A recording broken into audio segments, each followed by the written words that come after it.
J'étais en train de te dire que quand tu vas accepter cette bonne nouvelle, la première des choses, c'est changer ta façon de voir les choses. Et considère que tu n'es pas n'importe qui. Parce que dans la volonté du Créateur, il t'a créé à son image. Alors, si tu es créé à l'image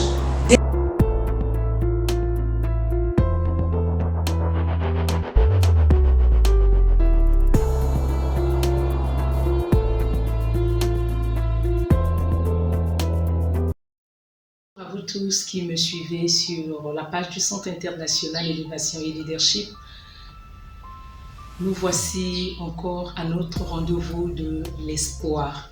Comme annoncé avant, voici comment ma vie était il y a 8 ans. Et donc, il y a 8 ans passés, je menais une vie pas bien. Une vie de prostitution, une vie de mensonge, une vie de vol, une vie de tricherie, une vie qui n'était pas bonne. Une vie où j'ai fréquenté les 10 heures de bonne aventure. Une vie où j'ai marché dans la désobéissance des parents. Une vie où je ne respectais pas quelqu'un. Une vie aussi, comment je peux dire, une vie peut-être une vie anormale. Et c'est comme ça que j'ai conduit ma vie et ça m'a emmené dans beaucoup de choses. Après la suite, j'ai commencé à vivre des phénomènes de mari de nuit, des songes où je mange la nuit, où je me retrouve toujours en train de refaire la même chose. Et ça fait que même les études, rien ne pouvait marcher. Et ma propre vie, au fur et à mesure que j'étais dans cette vie, je me suis mis dans les dettes. Parce que vous savez, dans cette vie, quand tu seras en train de faire cette vie-là, tu cherches à te faire voir dans l'orgueil, tu vis au-delà même de tes moyens. Et donc, ça fait que rien ne pouvait marcher. Rien ne pouvait marcher. Je vivais des phénomènes bizarres, comme je vous l'ai dit avant. Et donc, j'étais à ce moment-là à la recherche du mariage aussi, mais je pouvais pas. Je pouvais avoir quelqu'un qui va te dire « je t'aime ». Mais quand il te donne même des promesses, mais quand ce temps-là arrive, je vous assure, rien. Alors rien. Et ça fait que tout ce que je vivais, c'était l'enfer. Aujourd'hui, je le dis parce que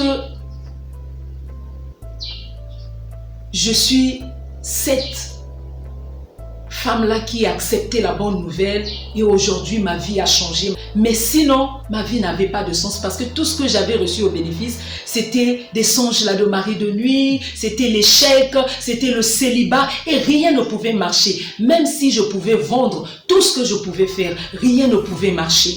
Et alors, tout était, comme on dit, informe et vide dans ma vie.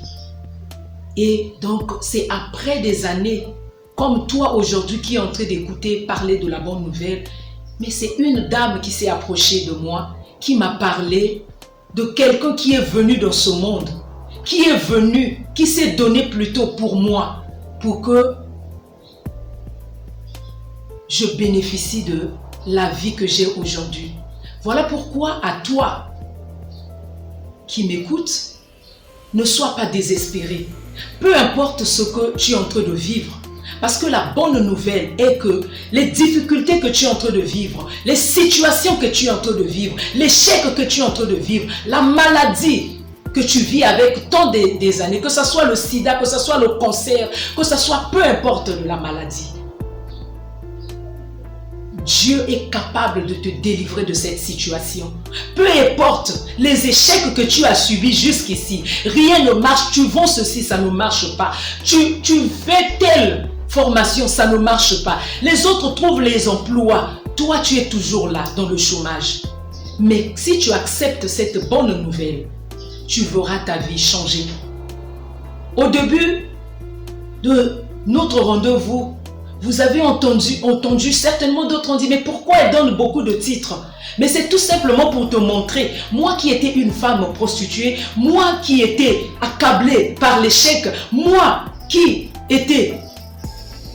vivais des phénomènes bizarres, moi qui étais dans la maladie, aujourd'hui, moi qui étais n'importe quoi, si je peux le dire comme ça, aujourd'hui ma vie a un sens. Moi qui étais une femme, comme on dit, célibat plus, aujourd'hui, ça a changé parce que j'ai fait le choix d'accepter cette bonne nouvelle. Voilà pourquoi ce jour, moi je te dis, c'est à toi de faire le choix.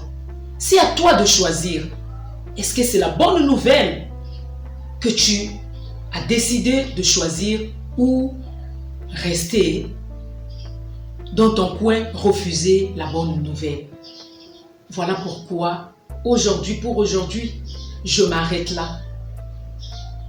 Mais je t'invite encore vendredi prochain à partir de 18h30, heure universelle, sur la même page. Et nous allons voir ensemble qu'est-ce qu'il faut faire pour accepter la bonne nouvelle.